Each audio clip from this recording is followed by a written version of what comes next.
નમસ્કાર. દિવસભરના તાજા સમાચારોમાં તમારું સ્વાગત છે. તમારી સાથે હું છું પિનલગીરી ગોસ્વામી. સમાચારો વિસ્તારથી જાણીએ એ પહેલા મહત્વના સમાચારો ઉપર એક નજર. નમસ્કાર મિત્રો, આજની વિડીયોમાં વાત થશે અંબાલાલ પટેલની વરસાદની મોટી આગાહી. ઉપરાંત વાત થશે ભારત ઉપર પાકિસ્તાની હેકર્સનો મોટો સાયબર એટેક થયો છે. એક પછી એક પાકિસ્તાન પોતાની નાપાક હરકતો શરૂ કરી દીધી છે. ત્યારે બીજી તરફ મિત્રો, ભારતે પણ પાકિસ્તાન તરફ કડક વલણ અપનાવ્યું છે. તમામ પ્રકારની માહિતી આ એક વિડીયોમાં તમને મળી જવાની છે. પ્રથમ વાત કરીએ તો અંબાલાલ પટેલની વરસાદની આગાહી. ગુજરાતમાં આકરી ગરમી સાથે મે મહિનામાં 8 મેની આસપાસ ઉત્તર ગુજરાત, સૌરાષ્ટ્ર અને મધ્ય ગુજરાતમાં વરસાદ પડી શકે છે. કચ્છના કેટલાક વિસ્તારોમાં ભારે પવન સાથે હળવો વરસાદ થઈ શકે છે. અંબાલાલ પટેલના જણાવ્યા અનુસાર 30 એપ્રિલ પછી વાતાવરણમાં પલટો આવશે. પ્રી મોન્સૂન એક્ટિવિટી ચાલુ થઈ જશે. તેથી 10 થી 11 મે સુધીમાં ઘણા વિસ્તારોમાં ભારે વરસાદ થશે. ભારે પવન સાથે આંધી વંટોળ પણ આવી શકે છે. મિત્રો, અન્ય મહત્વના સમાચારની વાત કરીએ તો ભારત ઉપર પાકિસ્તાની હેકર્સનો સાયબર એટેક જોવા મળ્યો છે. મંગળવારે પાકિસ્તાની હેકર્સે રાજસ્થાનના શિક્ષણ વિભાગની વેબસાઇટ હેક કરી દીધી. પાકિસ્તાની હેકર્સે રાજસ્થાન સરકારની સત્તાવાર વેબસાઇટ ઉપર પાકિસ્તાન તરફી પોસ્ટ મૂકી છે અને ભારત વિરુદ્ધ નિવેદનો આપ્યા છે. તેમણે લખ્યું છે કે પાકિસ્તાન સાયબર ફોર્સ આગામી હુમલો ગોળીઓથી નહીં પરંતુ ટેકનોલોજીથી થશે. હાલ શિક્ષણ વિભાગ દ્વારા વેબસાઇટ રિકવર કરવાની પ્રક્રિયા પણ શરૂ કરી દેવામાં આવી છે. ત્યારે મિત્રો, અત્યારે જ્યારે પાકિસ્તાની એક પછી એક નાપાક હરકતો પણ જોવા મળી રહી છે, ત્યારે આજની વિડીયોમાં ખાસ એક અહેવાલ પણ શરૂ થવાનો છે અને જોરદાર ભારતે કડક વલણ અપનાવ્યું છે.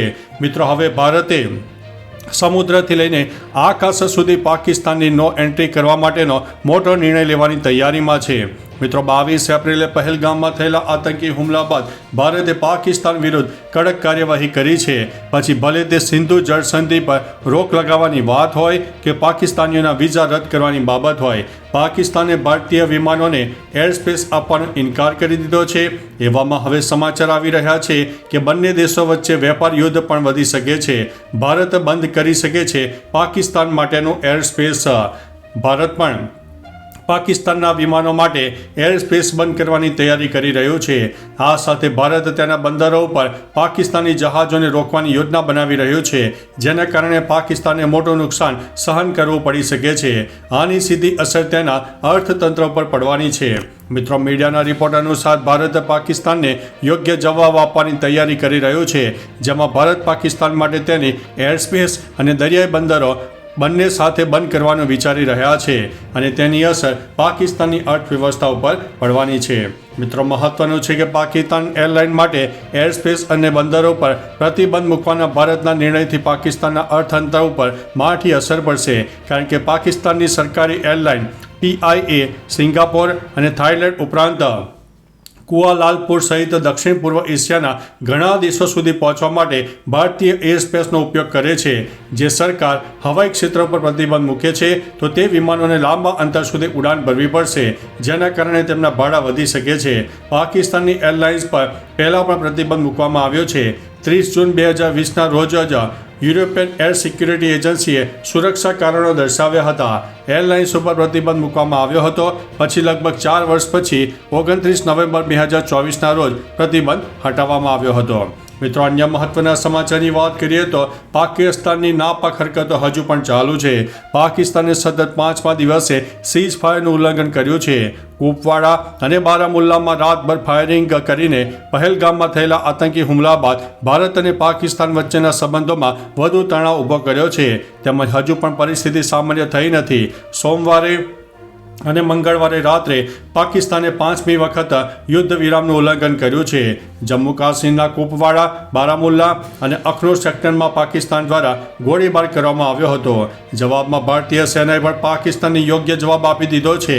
આતંકવાદીઓ સામે ભારતીય સેનાની કડક કાર્યવાહી પણ સામે આવી છે. મિત્રો, મહત્વનું છે કે પહેલગામમાં આતંકવાદી હુમલા બાદ ભારતીય સુરક્ષા દળે જમ્મુ અને કાશ્મીરમાં આતંકવાદીઓ સામે મોટું ઓપરેશન શરૂ કર્યું છે. ઘણા વિસ્તારમાં સર્ચ ઓપરેશન હાથ ધરવામાં આવ્યું છે અને સ્થાનિક આતંકવાદીઓના ઘરો પણ તોડી નાખવામાં આવ્યા છે અને શંકાસ્પદ ગતિવિધિ ઉપર સુરક્ષા દળો અત્યારે નજર પણ રાખી રહ્યા છે. આતંકવાદીઓની ગતિવિધિઓના સંકેતો ધરાવતા બેસરન ઘાટીને અડીને આવેલા કોકરનાગ જંગલોને સુરક્ષા દળો દ્વારા ઘેરી લેવામાં આવ્યા છે. એવા સમાચાર છે કે હુમલામાં સામેલા આતંકવાદીઓ આ વિસ્તારમાં છુપાયેલા હોઈ શકે છે. સેના દરેક દિશામાં તપાસ કરી રહી છે. કોઈ પણ શંકાસ્પદ ગતિવિધિ પરથી નજર રાખવામાં આવી રહી છે. પહેલગામ આતંકી હુમલા બાદ પાકિસ્તાને ચીન, તુર્કી અને બ્રિટન સહિત ઘણા દેશો પાસેથી મદદ માગી છે. અહેવાલો અનુસાર એક ગુપ્ત વિમાન તુર્કીએથી પાકિસ્તાન પહોંચ્યું છે. પાકિસ્તાને આ દ્વારા દારૂગોળો મંગાવ્યો છે. દુનિયામાં ફક્ત થોડા જ દેશો બચ્યા છે જે પાકિસ્તાનના આતંકવાદને સમર્થન આપે છે. મિત્રો, મહત્વનું છે કે હવે જ્યારે ચારધામ યાત્રા શરૂ થવાની છે ત્યારે પહેલગામ હુમલાને કારણે ચારધામ યાત્રા ઉપર અસર થશે. ગુજરાતથી 50% બુકિંગ. પહેલગામ નજીક બાયસરન આતંકવાદી હુમલા બાદ કાશ્મીર પ્રવાસનું મોટાભાગનું બુકિંગ કેન્સલ થયું છે.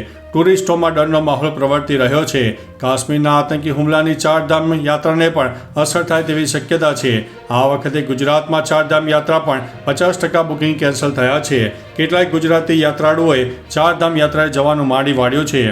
આ કારણોસર ગુજરાતી ટૂર ઓપરેટરોએ ઉનાળુ વેકેશનની સિઝન જાણે માથે પડી છે. કાશ્મીરમાં આતંકી હુમલા બાદ ગુજરાતી ટુરિસ્ટોની નજર કેરાલા, હિમાચલ પ્રદેશ, ઉત્તરાખંડ અને અરુણાચલ પર પડી છે.